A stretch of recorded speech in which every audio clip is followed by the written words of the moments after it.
Bonjour tout le monde. Aujourd'hui, nous allons commencer une nouvelle leçon de conjugaison. Suivez avec moi et on va découvrir le titre de notre leçon par la suite.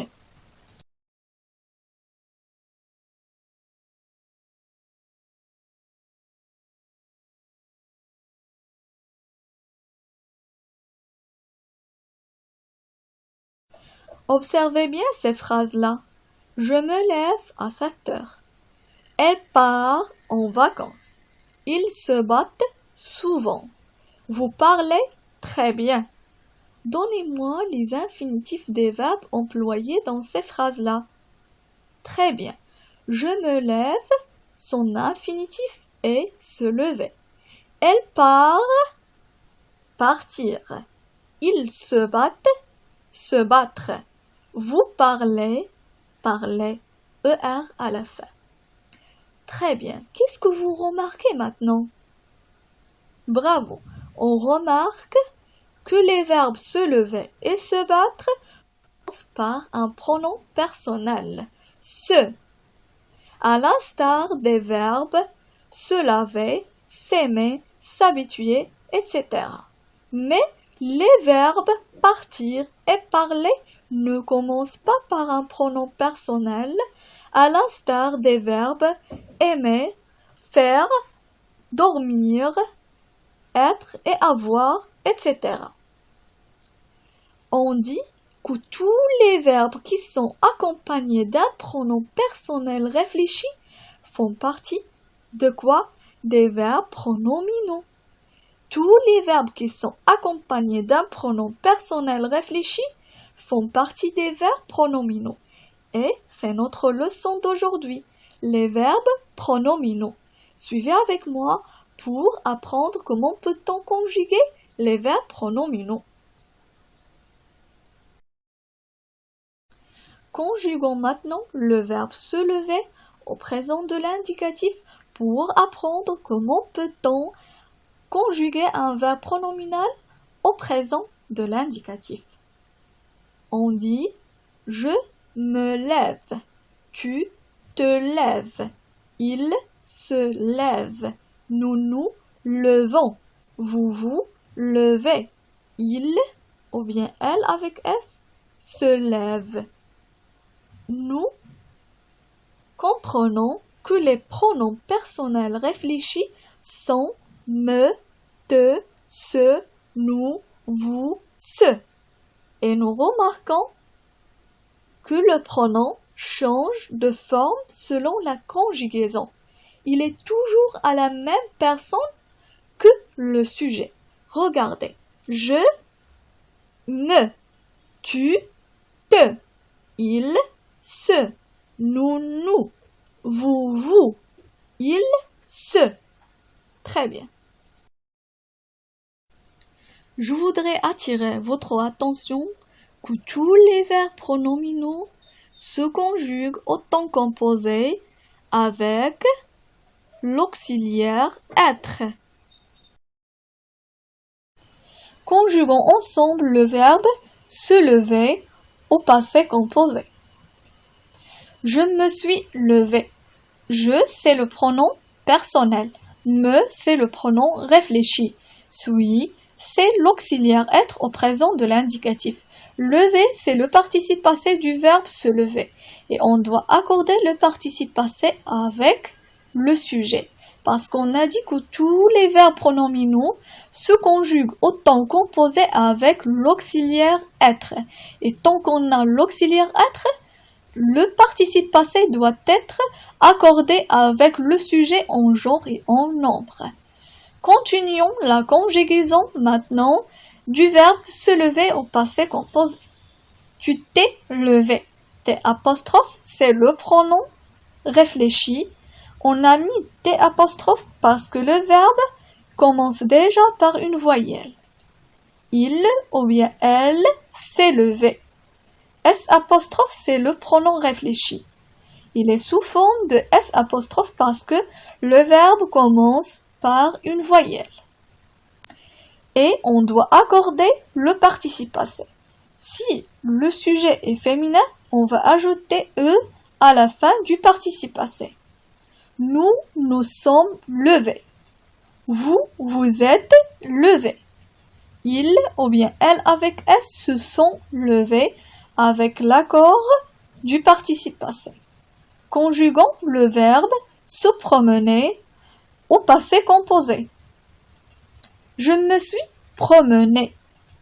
Tu t'es promené. Il ou bien elle s'est promené. Nous nous sommes promenés.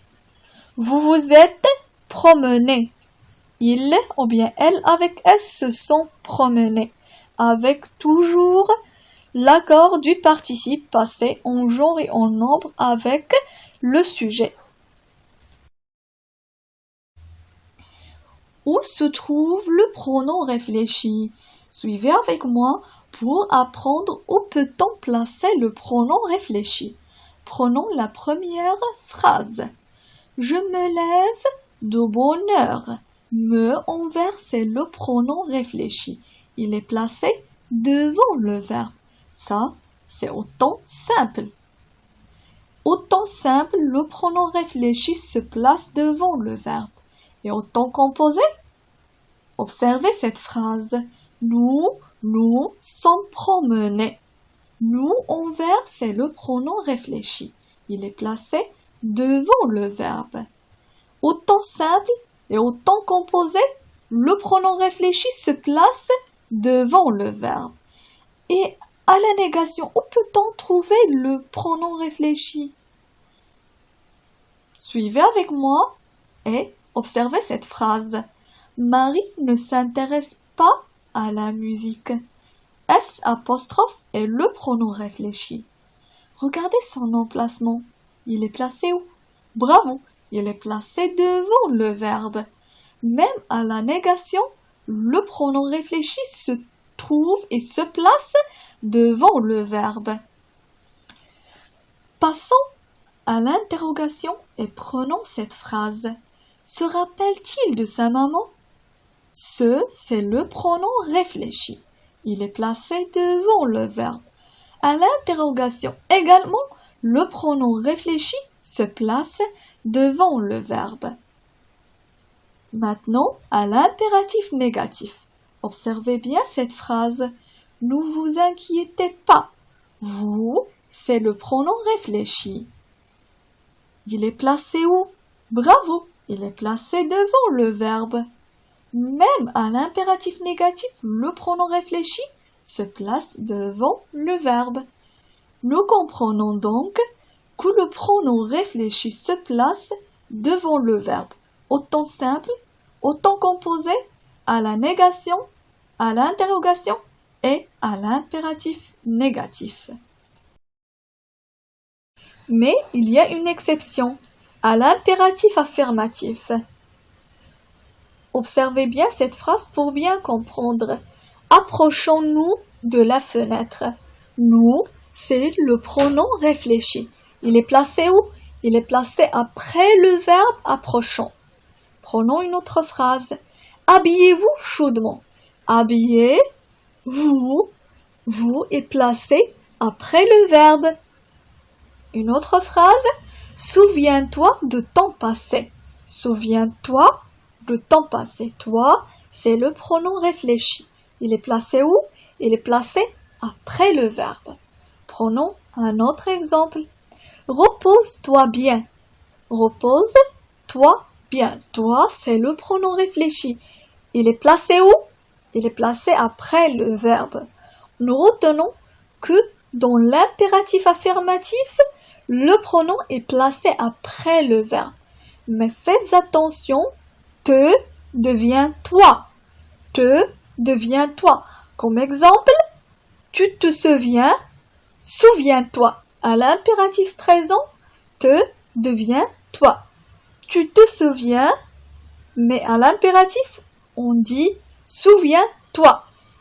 Tu te rases, rase-toi. D'accord? Avec trait d'union, plus toi, au lieu de te. il existe plusieurs verbes qui ont une forme non pronominale et une forme pronominale. Comme exemple, le verbe laver a la forme non pronominale et le verbe se laver a la forme pronominale. On peut dire à la forme non pronominale Jean lave son chien. Et à la forme pronominale, on doit dire et écrire Jean se lave. On distingue parmi les types des verbes pronominaux les verbes réfléchis, comme elle se maquille. Elle se maquille. On dit que le verbe se maquiller est un verbe réfléchi quand le sujet du verbe agit sur lui-même. Elle se maquille. Se agit sur le sujet, sur lui-même. Elle se maquille. On distingue également les verbes pronominaux réciproques. Prenons un exemple. Ils se disputent, c'est-à-dire ils se disputent entre eux. L'un dispute l'autre. L'un exerce l'action sur l'autre. Prenons un autre exemple. Elle se téléphone veut dire elle se téléphone l'une à l'autre. Une exerce l'action sur l'autre. On dit qu'un verbe pronominal est réciproque quand on a deux ou plusieurs sujets qui exercent l'action l'un sur l'autre. Et on trouve également les verbes qui sont essentiellement pronominaux, comme exemple s'écrier et s'enfuir. Les verbes qui n'existent que sous la forme pronominale s'appellent les verbes essentiellement pronominaux. Ils n'existent que sous la forme pronominale. Maintenant, prenez vos manuels coccinelles, page 193, pour faire les exercices 2 et 4. Le deuxième exercice, je recopie les verbes pronominaux avec un pronom qui convient. J'écris leur infinitif. Vous allez recopier les verbes pronominaux avec le pronom qui convient et écrivez leur infinitif. Le quatrième exercice, je choisis le verbe qui convient. Je le conjugue et je complète les phrases. Vous allez choisir le verbe qui convient, soit un verbe pronominal ou bien non pronominal. Et vous allez le conjuguer et compléter la phrase. C'est très simple. Je vous souhaite bonne chance. Merci et au revoir.